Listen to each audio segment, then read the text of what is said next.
Good evening, everybody. My name is Chris, and I am an alcoholic, and it is an absolute pleasure to be here. I love any meeting that Kevin is hosting. It's always going to be a good time.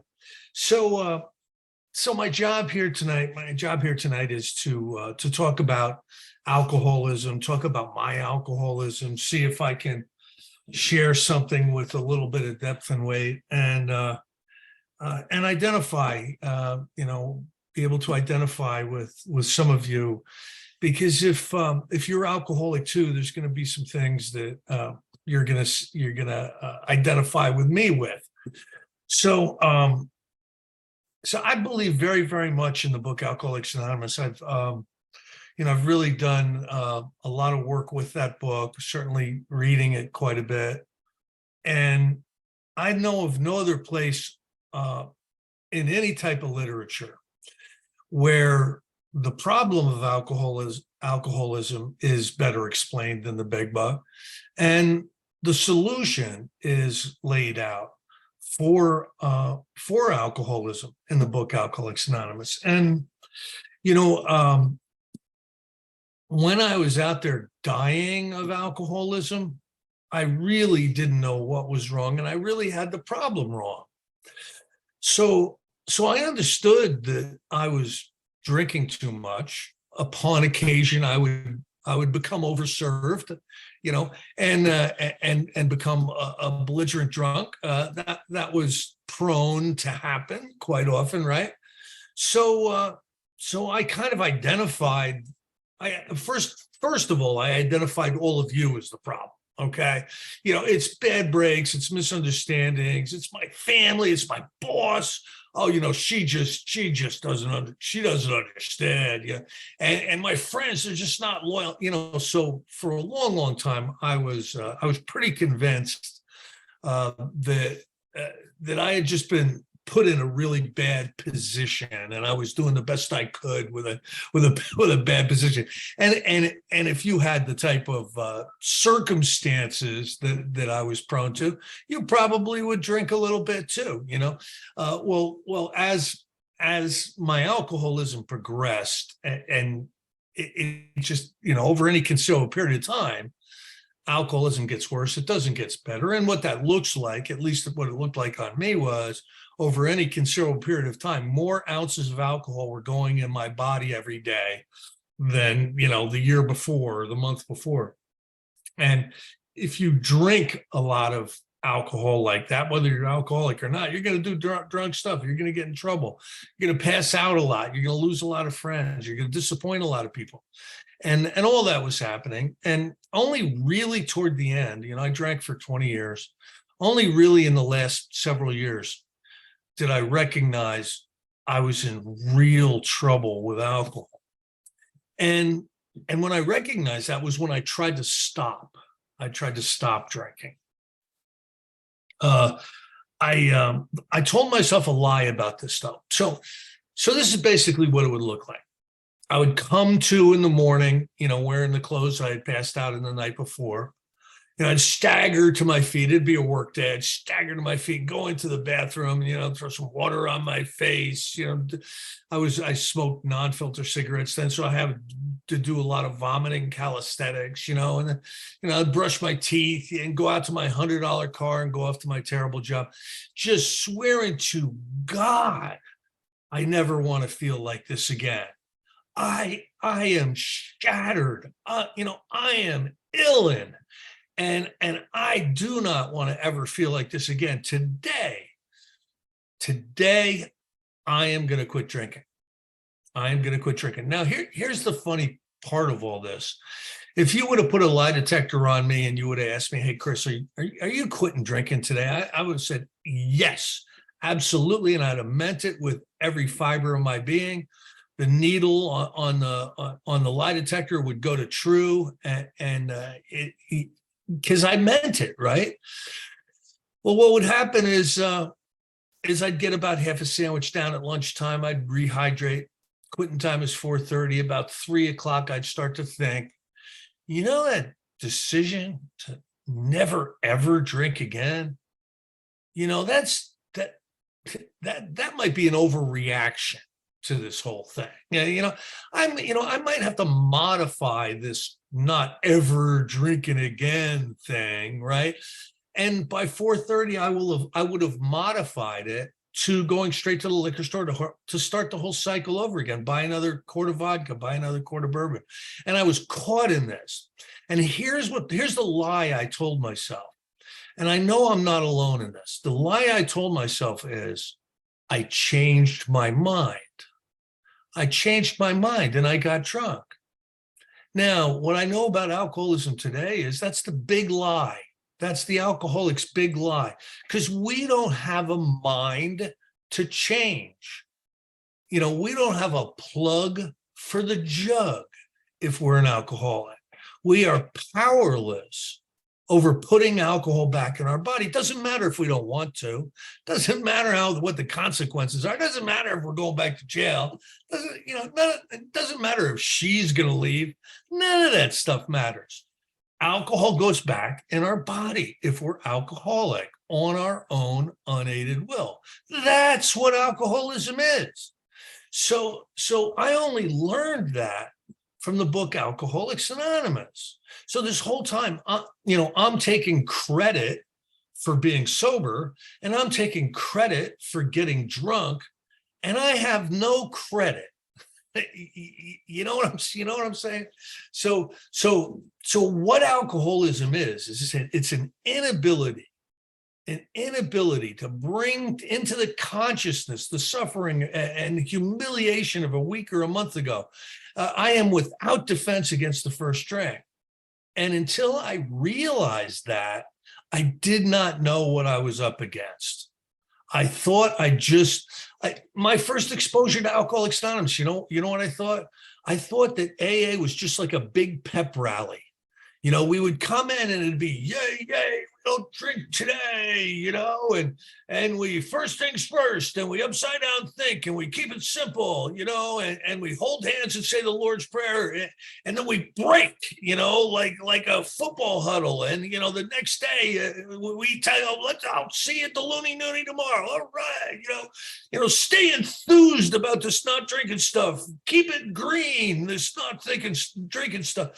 And that's what I thought Alcoholics Anonymous was, until I got drunk, really, really trying to not drink, right? And I came back in with an absolute desperation to stay sober. And the lucky thing in my case was I was exposed to some people who had a real depth of understanding of what alcoholism is, from the big book, not from some treatment center or some detox, from the book Alcoholics Anonymous. These guys knew what they were talking about. They had deep experience. And I started to listen to it was cassette tapes back then. I started to listen to this stuff, and it started to really make sense to me, what they were talking about alcoholism. Now,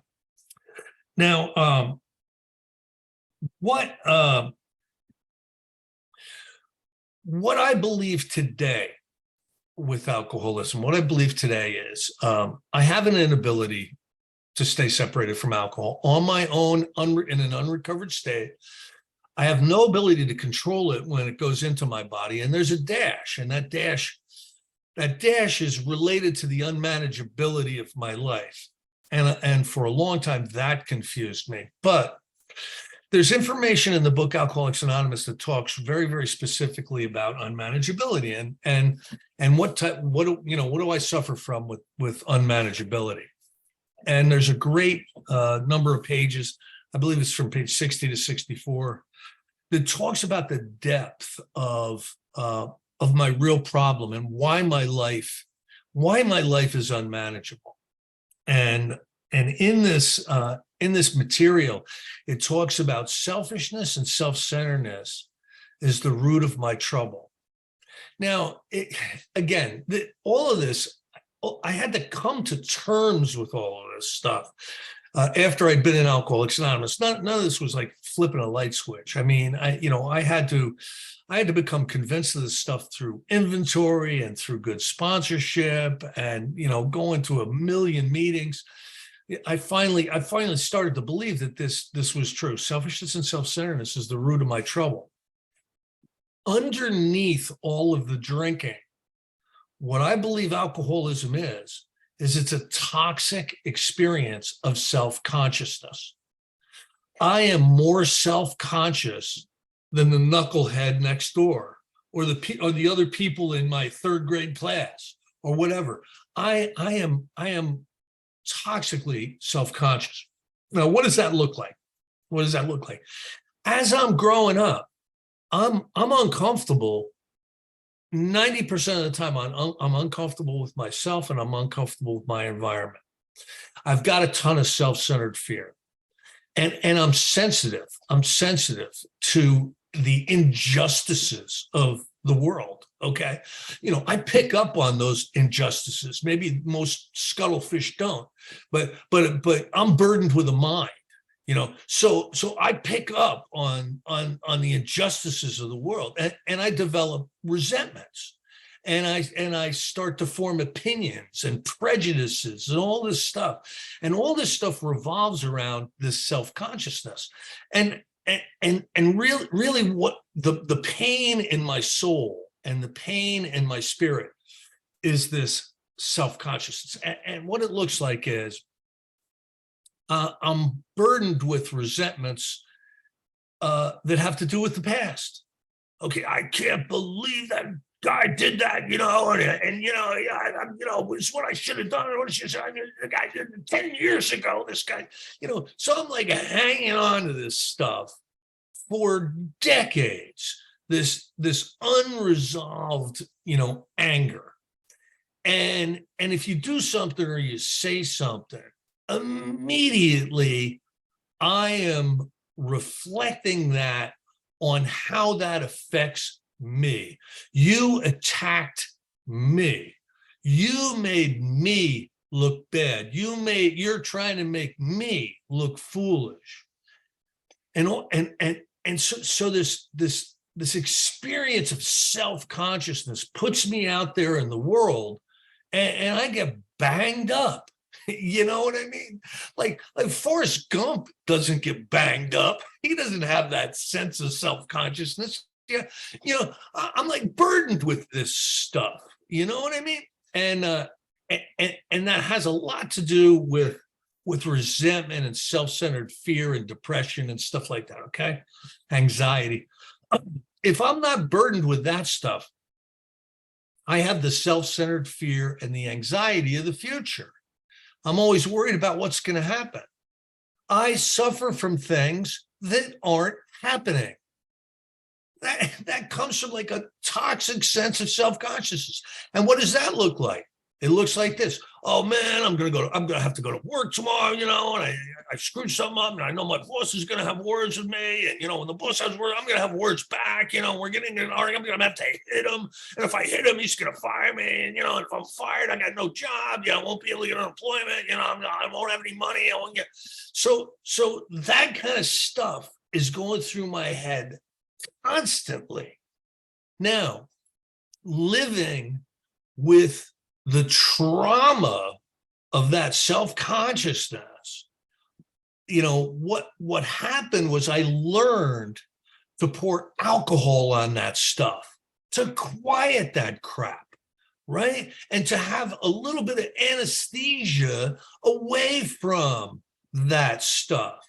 And what happened was I became an active alcoholic.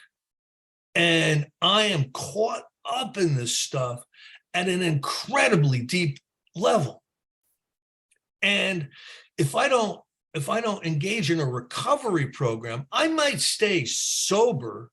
We've all met these guys in the meetings. I'm sober today. I'm sober 15 years. God damn it. We've met these people, right? It's like a tentative, painful sobriety. But what the book Alcoholics Anonymous offers us is a state that they describe as happy, joyous, and free. And for me to be free, I need to be free from the resentments, and I need to be free from the fear and the anxiety and the depression and all the stuff that lives within my spirit and my emotional condition. The things that I believe are the toxic alcoholism. I need to be free of that stuff. And it's amazing. I get exposed to this stuff. Now I'm going to meetings. I'm going to meetings like a crazy man when I'm brand new, right? They said meeting makers make it, and I'm making the meetings. My sponsor grabbed me. This is 1989. My sponsor grabbed me and he said, "Chris, I'm going to tell you to do one thing, and that one thing is I want to see you at a meeting every night until I tell you to stop." Well, he moved away before he told me to stop. So I literally went to a meeting every single night for my first 8 years. Okay, so I don't have a lot of sympathy for somebody, who, it's kind of tough for me to get to 2 meetings a week. And I don't have much sympathy for it. But anyway, I was a meeting maker, and I was making the meetings. Now, before I understood anything about the steps, before I understood anything about recovery, I was exposed to the fellowship. And I'm incredibly grateful for that. We were fellowshipping. The fellowship was so much better 30 years ago than it is now, at least in my area. I mean, there were tons of people in their 20s and 30s. My home group doesn't have anybody under 50 in it now. But there were tons of people in their 20s and 30s. We were dating each other. It was great. You'd be dating a girl, and her sponsor and your sponsor would have to get together to do damage control. It was like crazy. And there was sober softball and sober volleyball. And you went out to the diner after the meeting, and you went to the slow, painful root canal-esque sober dances. And then, and you'd help somebody move, like every week you'd have to, you help me move, I'm getting thrown out of my place. I need somebody to help me move, you're moving people you don't even know. We got really involved in the fellowship, and I'm incredibly glad. What that did was that cemented me into this society. I am in this society now for life. You are my people. I ain't going nowhere. And that was cemented in the early days, and I'm incredibly grateful for that. Everything started from that. But not drinking and going to meetings is not a solution for alcoholism. It is not the treatment for alcoholism. No matter what you think, it's not. It creates a tentative sobriety. And I know how tentative it is because I've seen a lot of people drink. I've more people drink who come into AA than don't. So there's got to be something else, because if it says rarely have we seen a person fail who thoroughly follows our path, there's got to be a way to thoroughly follow the path. And I was exposed to some of these guys early on. My first exposure was to a Joe and Charlie, a set of Joe and Charlie tapes. And that made me incredibly mad. That really pissed me off because I, a guy insisted that I listen to the whole thing because he thought I needed it or whatever, right? And Joe and Charlie were saying things like this. At least this is what I heard. This wasn't what they said. Yeah, it was what I heard. If you aren't working the steps out of the book Alcoholics Anonymous, you do not have an AA program. Because that's what an AA program is, working the steps out of the book Alcoholics Anonymous. So when you drink, please don't tell anybody that AA didn't work. Because if you don't have a recovery program, AA shouldn't work. You should drink. And so when I'm hearing this stuff, you got to understand I'm freaking out because I'm going to discussion meetings. I'm going to 12 and 12 meetings. I'm going up here in the North. We have 2 speakers and a lead for speaker meetings. And I'm going to all those meetings. So you do 20 minutes, on your story or whatever. And I'm going to meetings like crazy. And if Joe and Charlie are right, everyone in all of my meetings is wrong, including my sponsor. How am I supposed to internalize that? So I didn't. You know what I mean? I pushed the tapes aside and said, they're from Arkansas. Maybe that's how they do it in Arkansas. New Jersey, we share. You know, and I pushed it aside. But I got hit with life. I got hit right in the face with life. A bunch of things happened and it crippled me emotionally. And, they talk about a jumping off point. They talk about a second surrender. Hell, you can call it a nervous breakdown if you want. But I got put in the barrel in a big way with about 9 months sober. And I was going to kill myself. I mean, listen, nobody can suffer emotionally like we can. It's unbelievable the amount of emotional pain an alcoholic can suffer, whether they're drinking or not. And so I started to pay a little bit more attention to this Big Book workshop, and then I discovered two people that I ended up becoming friends with later on. Right around 1994, 95, two guys, Mark and Joe, started going around the country doing these workshops. And man, when I heard that, it was like, the truth just resonated really deeply with me. And I started listening to these workshops, and I ended up getting to know these guys, and going through the steps with one of them, and really having an experience. And I was very, very fortunate, for that to happen. And I started to believe that that the solution for alcoholism is in the book Alcoholics Anonymous. Now, being such a fellowship guy, it took a while for me to really come to terms with that, because I was a home group member, and I starting home groups and doing all this stuff, right? But today I truly believe that the causes and the conditions of my alcoholism are defined in the book Alcoholics Anonymous, and the solution for them is laid out in a way I can understand in the book Alcoholics Anonymous. I'm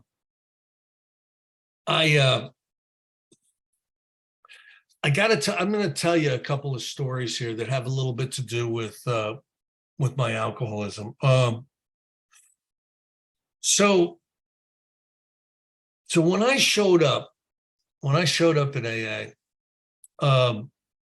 it took me about 4 or 5 months to fall in love with all of you and really, really believe that I'm in the right place. And I started to make a lot of friends. And I started to sponsor a lot of people. Now, I want to tell you a little bit about my experience sponsoring. Let me tell you how my sponsor sponsored. Let me tell you how my first two sponsors sponsored. They would say something like, I want to see you at meetings. I want you to be consistent with meetings. Here's my phone number. I want you to call me. If ever feel like drinking, or you're in a jackpot or something, and we'll talk. We'll stay in communication. And that's how they would sponsor.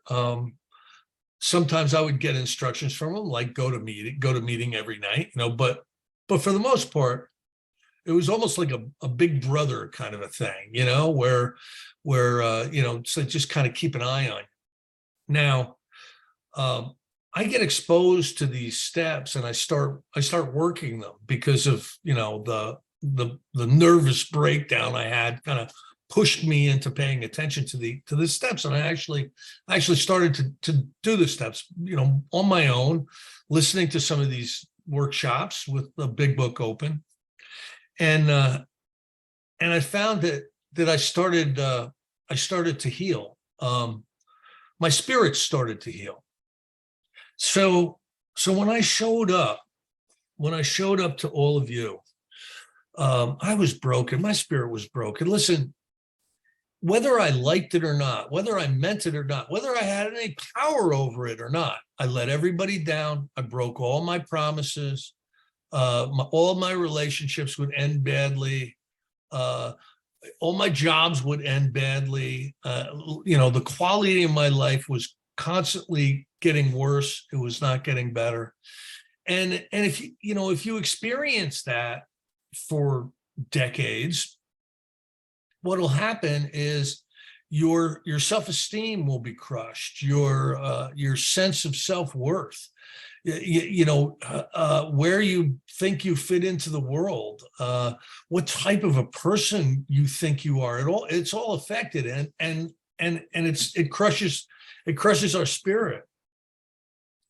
And when I started to work the steps, what happened was, slowly, because I slowly worked the steps, my spirit started to heal, and I became less and less connected to the pain of the past and the anxiety of the future. It happened very slowly. I wish recovery was like flipping a switch, but it took me a long, long time for any real forward momentum.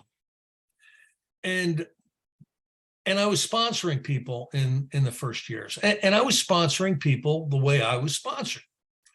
I would give you my phone number, and tell you, these are the meetings I go to. I'd really like to see you at least one or two of those a week, and call me if you need me. And for one reason or another, I was getting some of the tougher cases in our area. Some are sicker than others, and I was getting some of the sicker ones. And a lot of these guys were drinking on me, making me look bad. You ever have like a sponsee drink on you and make you look bad? It's disconcerting. So I had gone through the steps using, the Joe and Charlie and then the Joe and Mark tapes. So I started to do something really, really different. I started to bring people over my house, and I started to crack the book Alcoholics Anonymous, and we would go through it much like some of these big book workshops, but where there was an instruction, we would stop, and sometimes I'd even do the instruction along with the person I was sponsoring. Now, what happened with that, because I think it's very, very significant for me to share what happened with that, was the people who actually got through the book Alcoholics Anonymous and got through the steps, made their amends, did their fifth step, put a prayer and meditation discipline together, started to work with other people. This was the early 90s. I still know where every one of them is. And, every one of them is sober today and helping other people, the people who got through the steps. Now, there was tons of people who didn't, who started to work with me and balked, and kind of decided that maybe having Chris sponsor him was an overreaction, and they Billy over here just wants me to be the cookie guy. I'm going with the cookie guy. Chris wants me to do all this homework. There were a lot of people like that who slid away before they completed, the step work. And I don't know where any of them are. So I'm not saying they're dead or they got drunk. I just don't see them around anymore. I don't know where they are. But the people who went through the steps, they're connected. We're connected. We're connected together, and we're going to pay attention to each other's lives. It's part of that process. Now, over the course of time, a little bit about my work life. When I got sober, I was a really bad electrician.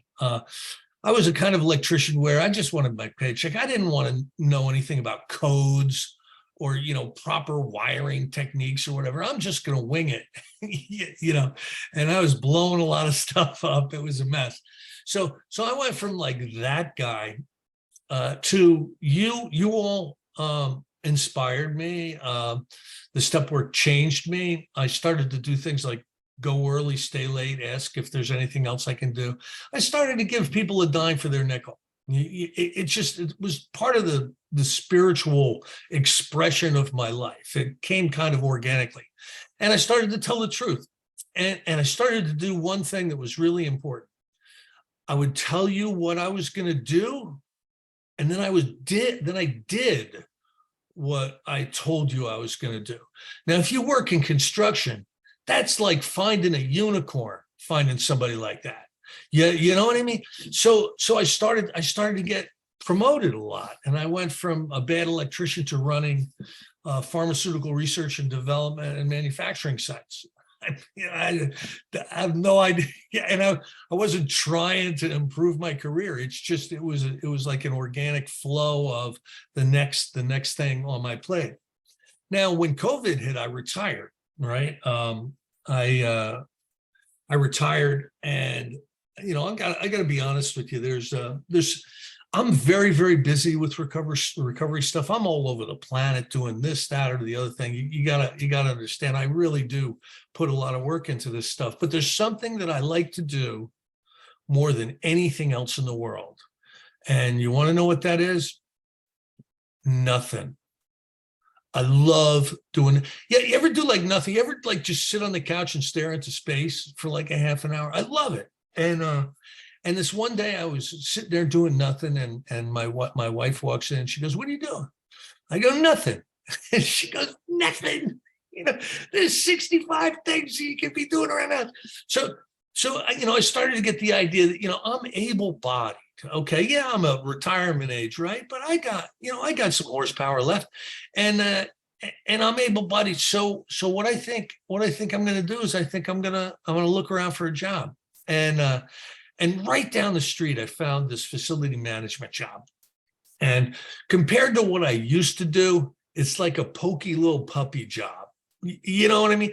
But it's perfect for retirement. So what it was it's I'm a facility manager for a hospice organization. And I got to tell you, I friggin' love this job. I love the people that I work for. I love what we do. There's something incredibly spiritual about the people that provide service at this place. And I feel incredibly comfortable in this job. And because this is kind of a retirement job, I didn't care. When I went in there, they said, write a blurb about, who you are and what you are, and we'll put it in the newsletter, right? We'll send it out in an email blast. So I said, I'm in long-term recovery. I'm in recovery from alcoholism. I didn't say I'm like an AA member. I said I'm in long-term recovery, right? And I put that out to all the people that I'm working with, right?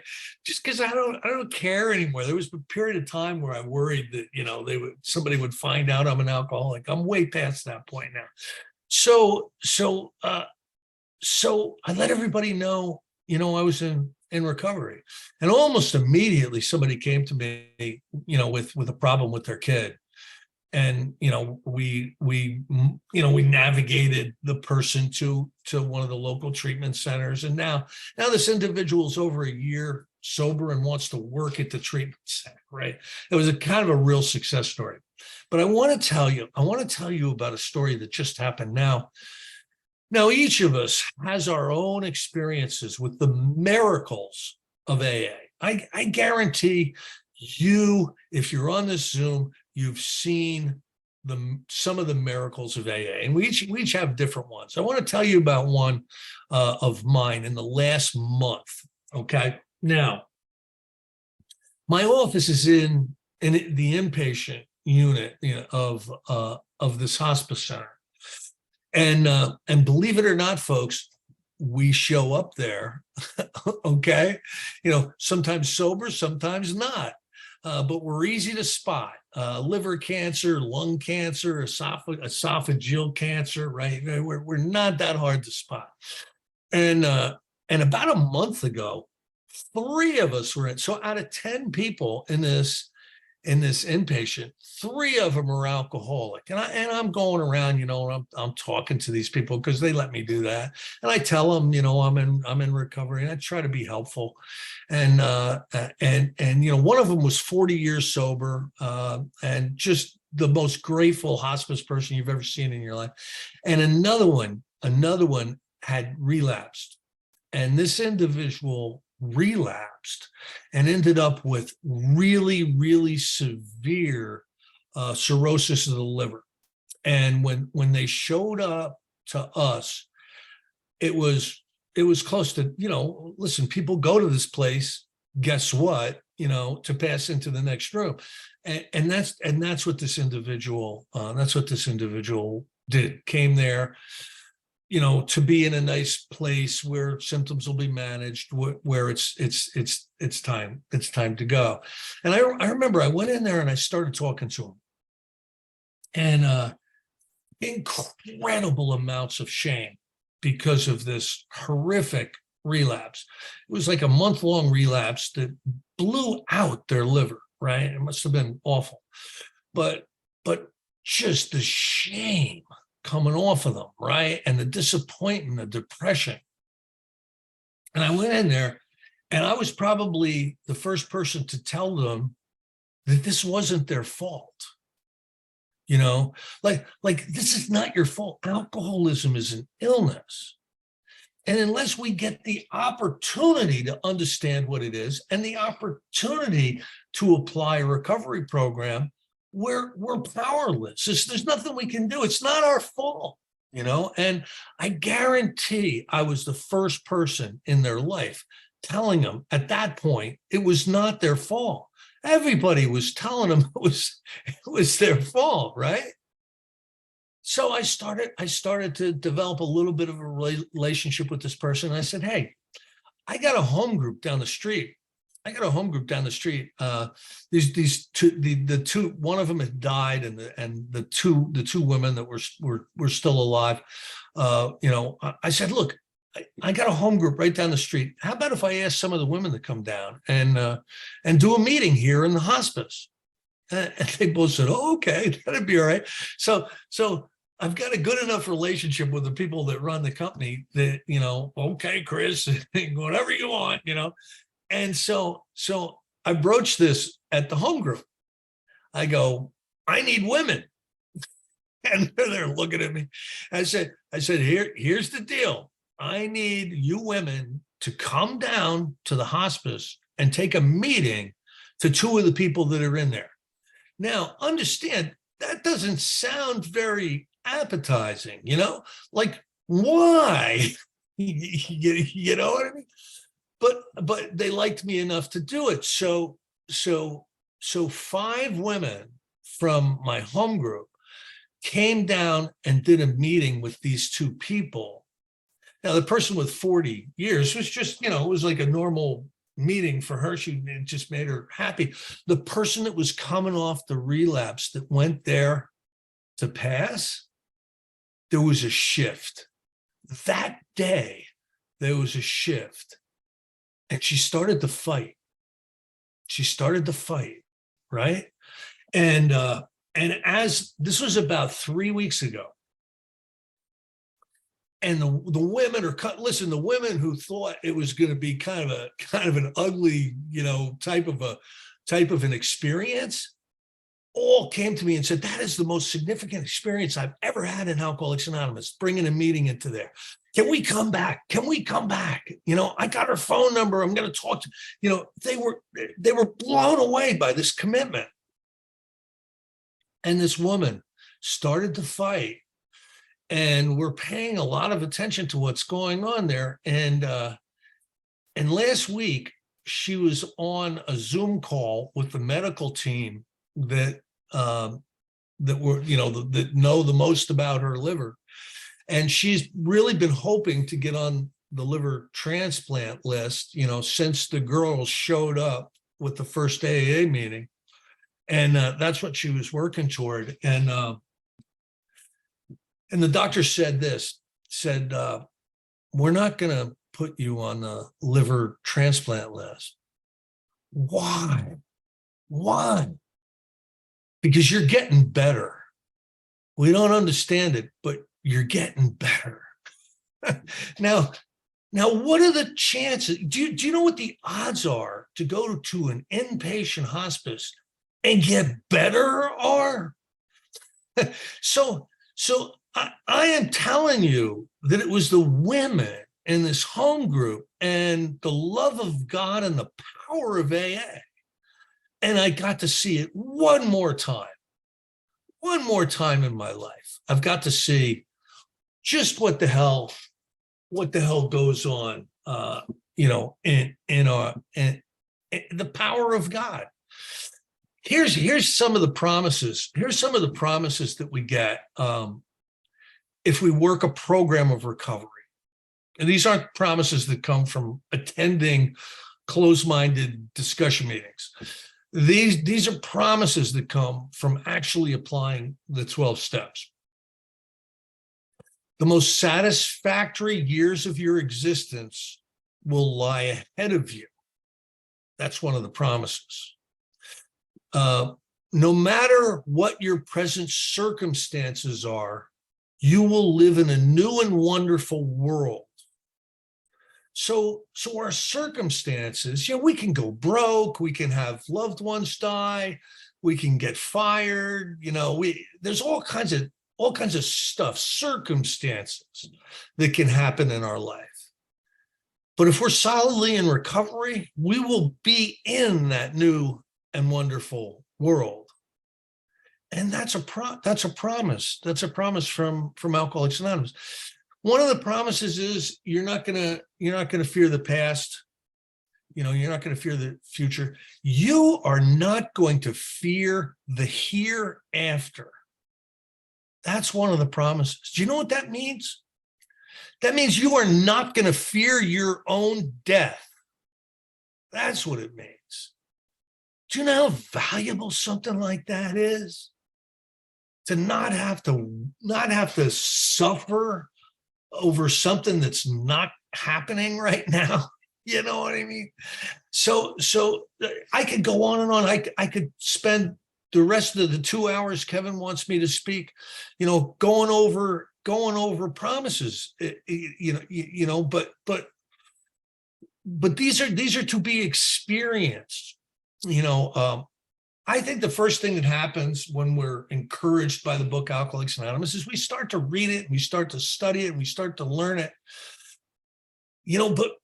But what this book is about is this book is the treasure map. It's not the treasure. So if we apply the things in this book, we get to live in the new and wonderful world. We are the most satisfactory years of our existence will lie ahead of us. If we experience this stuff. Now, I've had a lot. I told you about an amazing experience. I'm never going to be the same after that hospice experience. But I've had some tough stuff that's happened in the past, and I want to share some of that. There's been a handful of guys I love like you wouldn't believe. These are people who are in my crew who have died. I got a call about 2 years ago from my first sponsor. I'm on my third sponsor now, right? But my first sponsor and I reconnected through Facebook after he was missing for 20 years. He inconvenienced me by moving all around. But I tracked him down on Facebook, and we picked up right where we left off, just our friendship. And he called me up this one time, and he goes, "Hey, Chris, I'm celebrating 40 years today. Can you speak for me on my home group?" And I did the thing. And then 2 months later, he called me up and he said, "Chris, I drank. I just got out of the emergency room. I drank." Now I understand what we're up against, folks. I don't go, "Oh my God," anymore because I know what we're up against. We're up against alcoholism. And what had happened is he had a series of operations, and he needed to be on painkiller medications because of all these crazy operations, and he lost control of the phenomenon of craving. It can happen to any of us who get put on like massive amounts of fentanyl patches and dilaudid injections and everything, right? I mean, you can lose track, and that's what happened. Another guy who I'm like this with, it's just we met about 2002, and we were really, really close friends ever since. And And one day I got the call. Hey, he had dropped dead. And this individual, listen, he's got a big family and all this stuff. It was a heart attack, right? Okay. But they're not at liberty to share the autopsy report, right? So what does that tell me? That tells me that, yeah, he had a heart attack. And oh my God. The other day, somebody I speak with all over the country. I speak with this guy all over the country. I met him 17 years ago. We were both giving a talk at a convention up in Nova Scotia, and we became tight like this. We've been connected ever since. Called me up last weekend. Had 19 years. Chris, I drank. He had to cancel like 19 talks at conventions. And like 25 spots easy, you had to call up. The poor guy. I'm not surprised because I know what we're up against. Cunning, baffling, powerful. What I can do on a day-to-day basis, what I can do is I can improve my odds by living life according to spiritual principles. The maintenance of my spiritual condition, I can do. But I'm going to say this to you. If you ever see me staggering down the road, drunk out of my mind, don't be surprised, because we're up against alcoholism. And one day at a time, we can do the work. On the maintenance of our spiritual condition. We can stay connected. We can do our job in AA. And one day at a time, we can get a daily reprieve from this thing. And I am forever grateful for Alcoholics Anonymous. I'm grateful for Zoom. Zoom was amazing. Okay. So the biggest nightmare of Alcoholics Anonymous would be a phone call goes out and every single AA meeting in the world practically is shut down, right? We're shutting them all down.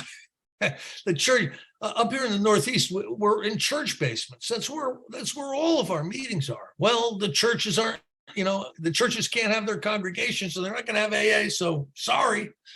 Now, what a traumatic experience that can be, okay? But what did we do? We intuitively realized that we must stay connected. We must stay connected, or we'll be out there on our own, and we're just not going to survive on our own. So we discovered this thing called Zoom. And oh man, I was on some of the first meetings. I wasn't happy about it, but I was on some of the first meetings, and we didn't know how to mute, and we didn't know how to. People were upside down and bringing the computer into the bathroom with them. I mean, everything that could possibly go wrong was we were getting Zoom bombed by people in Lithuania. I mean, it was insane. But we understood that we needed to stay together. Now, what that experience did was we found our meetings. Kevin, this is one of them, right? But we found our meetings where we found the fellowship we craved, and we were able to do that in 2 dimensions while this crazy thing called COVID rampaged around the world. Now, I'm not on as many Zoom meetings. There were times where I was on 2-3 Zoom meetings a day, right? I'm not on that many anymore. I'm back, I'm back at the home groups, and I'm taking the meetings into the treatment centers. I'm back doing my third 3-dimensional job. But what the Zoom did, what it did was it connected me to all of my friends in a way I wouldn't, these are people I would see once every 2 years or so, and I got to see them every 2 or 3 times a week. And let me tell you what it did for other areas of the world. the absolute best Alcoholics Anonymous in the United States got imported to Europe and Australia and Guam and Bali and South Africa and all these places. So listen, we've got a little more experience than some of these countries and some of these groups. And they got to hear messages of depth and weight over and over and over again on this Zoom platform, and Zoom's not going anywhere. There's going to be Zoom groups. But it ended up being a good thing. It ended up being a great thing that all of our meetings were shut down. It was a good thing, except for the people who said this: I don't really like Zoom, man. I'm on a computer all day long. I'm going to go home and get on a computer and do my AA. No, thanks. Well, where are they? A lot of them are drinking. A lot of them found that they didn't need AA. A lot of them have struggled back into the in-person meetings. Hell, a lot of them had parking lot and meetings in their own basement. But Alcoholics Anonymous is alive and well. And Kevin, I know you wanted me to keep talking, but I'm running out of nothing to say. So I'm gonna quiet down now. I'm gonna give the meeting back to you. Thanks.